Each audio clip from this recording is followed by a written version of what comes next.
আসসালামু আলাইকুম। আমন্ত্রণ জানাচ্ছি আইটিভি বাংলা সংবাদে। সাথে আছে আমি মৌ রহমান। প্রথমে জানিয়ে দিচ্ছি সংবাদ শিরোনাম। মোদির শপথে যোগ দিতে দিল্লি যাচ্ছেন শেখ হাসিনা।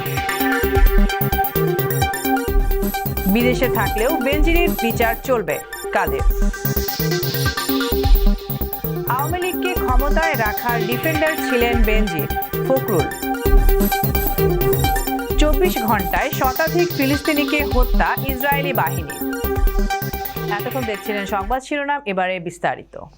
ভারতের নতুন সরকারের শপথ অনুষ্ঠানে যোগ দিতে কাল ভারত যাচ্ছেন প্রধানমন্ত্রী শেখ হাসিনা।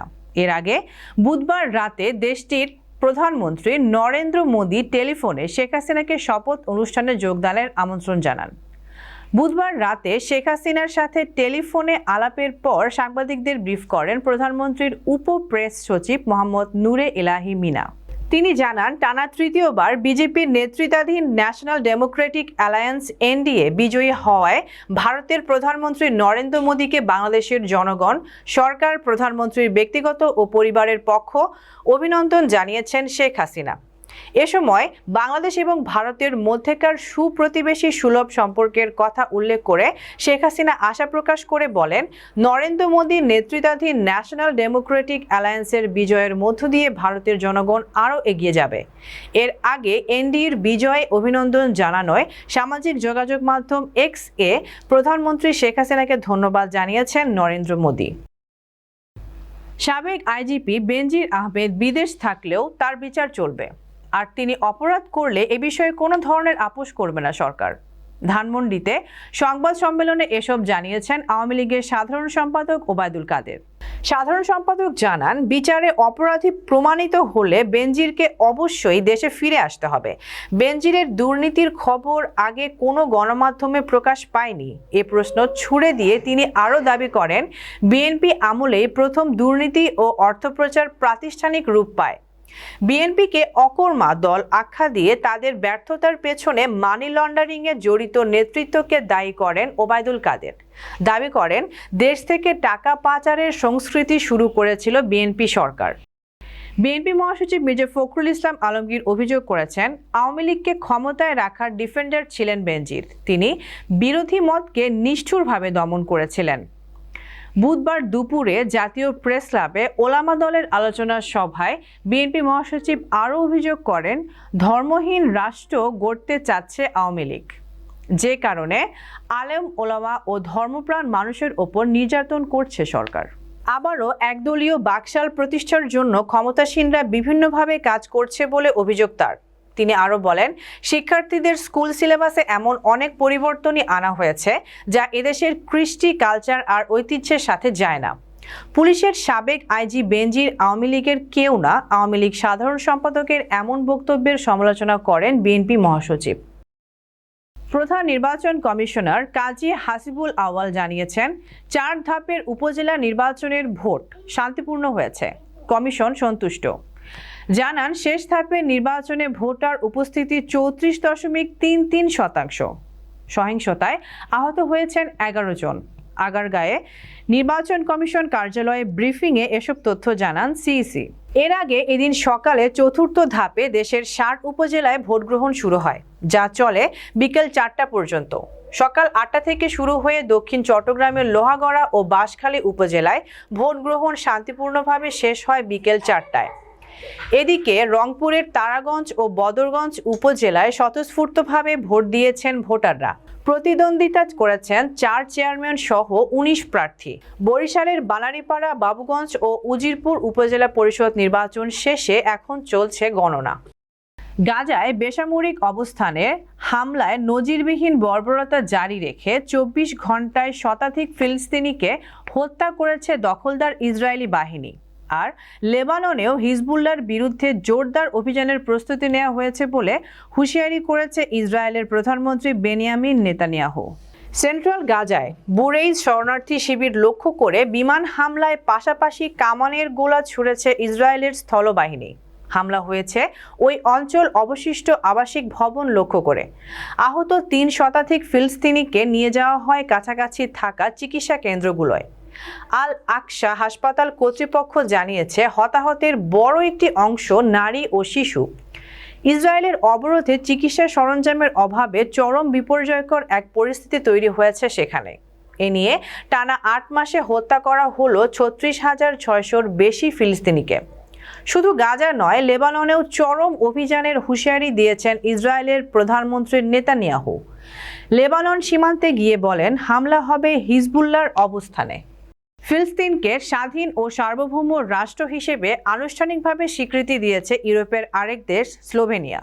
মঙ্গলবার দেশটির পার্লামেন্টে বিপুল ভোটে এ সংক্রান্ত প্রস্তাব পাশ হয়।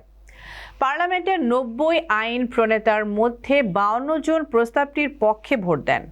বিপরীতে একটি ভোটও পড়েনি। বিরোধী দলের আইন প্রণেতারা ভোটে অংশ নেননি। ফিলিস্তিনকে স্বীকৃতি দেওয়ার বিষয়টি বিলম্বিত করার প্রস্তাব ছিল তাদের, তবে তা নাকচ হয়ে যায়। পার্লামেন্টে প্রস্তাব পাশের পর দেশটির পররাষ্ট্রমন্ত্রী তানিয়া ফেইজন বলেন, মধ্যপ্রাচ্যে স্থায়ী শান্তি নিশ্চিতে ফিলিস্তিন ইসরায়েল ২ রাষ্ট্রভিত্তিক সমাধান চায় স্লোভেনিয়া। সে লক্ষ্যেই ১৪৭তম দেশ হিসেবে ফিলিস্তিন রাষ্ট্রকে স্বীকৃতি দিল তারা। ইসলামী বিশ্ববিদ্যালয়ের ফিন্যান্স অ্যান্ড ব্যাংকিং বিভাগের সভাপতি ডক্টর সঞ্জয় কুমার সরকারের বিরুদ্ধে শারীরিক নির্যাতন, যৌতুক গ্রহণ ও হত্যার হুমকির অভিযোগ করেছেন তার স্ত্রী জয়া সাহা। মঙ্গলবার বিশ্ববিদ্যালয়ের প্রেস কর্নারে সংবাদ সম্মেলনে এসব অভিযোগ করেন তিনি। পরে উপাচার্য, উপ উপাচার্য, প্রক্টর ও রেজিস্ট্রার দপ্তর সহ প্রশাসনের বিভিন্ন দপ্তরে লিখিত অভিযোগ দেন। জয়া সাহা ইসলামী বিশ্ববিদ্যালয়ের আইন বিভাগ থেকে স্নাতক ও স্নাতকোত্তর পাশ করেছেন। তিনি নাটোরের উপরবাজার উপজেলার রতন কুমার সাহার বড় মেয়ে। শিক্ষক সঞ্জয় কুমার পাবনার চরডাঙ্গা গ্রামের সুশান্ত কুমার সাহার ছেলে। ২০১৫ সালে পারিবারিকভাবে সঞ্জয় ও জয়ার বিয়ে হয়। বর্তমানে তাদের ৪.৫ বছর বয়সী একটি ছেলে রয়েছে। সংবাদ সম্মেলনে জয়া সাহা বলেন, বিয়ের পর থেকে সে কথায়, কাজে, আচরণে আমাকে মানসিক ও শারীরিক নির্যাতন করে আসছে। বিশ্ববিদ্যালয়ে ভর্তি হওয়ার পর আমার জীবনে ভয়াবহ অমানসিক, পাশবিক, শারীরিক নির্যাতন শুরু হয়। টিজার ও গান দিয়ে দর্শকদের মন জয় করে নিয়েছে শাকিব খানের তুফান। আসছে ঈদে মুক্তির অপেক্ষায় রয়েছে রায়হান রাফি নির্মিত এই সিনেমাটি। ইতোমধ্যে সিনেমাটি পেয়েছে সেন্সর সার্টিফিকেট। বুধবার রায়হান রাফি নিজের ফেসবুকে একটি পোস্টের মাধ্যমে খবরটি নিশ্চিত করেছেন। রাফি তার ফেসবুকে লিখেছেন, আনকাট সেন্সর তুফান, অগ্রিম টিকিট বুকিংয়ের জন্য প্রস্তুতি নিয়ে নিন সবাই, আসছে তুফান। জানা গেছে ৩ দিন আগে সেন্সর বোর্ডে জমা দেওয়া হয় তুফান। মঙ্গলবার রাতে সিনেমাটিকে মৌখিক নো অবজেকশন জানানো হয়। তবে সবাইকে সুখবর দিয়ে বুধবার ছাড়পত্র পাওয়ার খবরটি জানা যায়। তুফানের কেন্দ্রীয় চরিত্রে অভিনয় করেছেন ঢালিউড সুপারস্টার শাকিব খান, আর বিপরীতে রয়েছেন কলকাতার অভিনেত্রী মিমি চক্রবর্তী ও বাংলাদেশের মাসুমা রহমান নাবিলা। গুরুত্বপূর্ণ চরিত্রে দেখা গেছে ২ বাংলার জনপ্রিয় অভিনেতা চঞ্চল চৌধুরীকেও। কিছুদিন আগে মেয়ের মা হয়েছেন অভিনেত্রী পরীমণি। রাজের সঙ্গে সম্পর্ক ভেঙে যাওয়ার পর ছেলে পূর্ণ ও মেয়ে প্রিয়মকে নিয়েই পরীর সংসার। ইতোমধ্যে মেয়ের জন্য আকিকাও সম্পন্ন করেছেন তিনি। গত মাসে একটি কন্যা শিশুকে দত্তক নেন পরী। ছেলে মেয়ে নিয়েই এখন বেশ ব্যস্ত সময় পার করছেন ঢাকাই সিনেমার এ নায়িকা। এবার মেয়ের ছবি সামাজিক মাধ্যমে প্রকাশ করলেন নায়িকা। মেয়ে সাফিরা সুলতানার প্রিয়মের ১ মাস পূর্ণ হয়েছে। সেই উপলক্ষে মঙ্গলবার নিজের ফেসবুকে কিছু ছবি প্রকাশ করেন পরী। সেখানে দেখা যায় কেক কেটে মেয়ের ১ মাস পূর্ণ হওয়া উদযাপন করেন তিনি। নিজের ফেসবুকে সন্তানদের কয়েকটি ছবি শেয়ার করে আবেগঘন পোস্টও দেন তিনি। ক্যাপশনে পরীমণি লিখেছেন, এ আমার এক সুখের জীবন, আমার সুখ পাখিরা। আমার মেয়ের ১ মাস হয়ে গেল, আলহামদুলিল্লাহ। নারীদের নিয়ে এশিয়া কাপের পরবর্তী আসর বসবে শ্রীলঙ্কায়। আসন্ন এই টুর্নামেন্টে খেলতে আগামী ১৬ জুলাই ঢাকা ছাড়বে বাংলাদেশ নারী ক্রিকেট দল। দেশ ছাড়ার আগে ২ জুলাই থেকে বিকেএসপিতে আবাসিক ক্যাম্প করবেন নিগার সুলতানা জ্যোতিরা।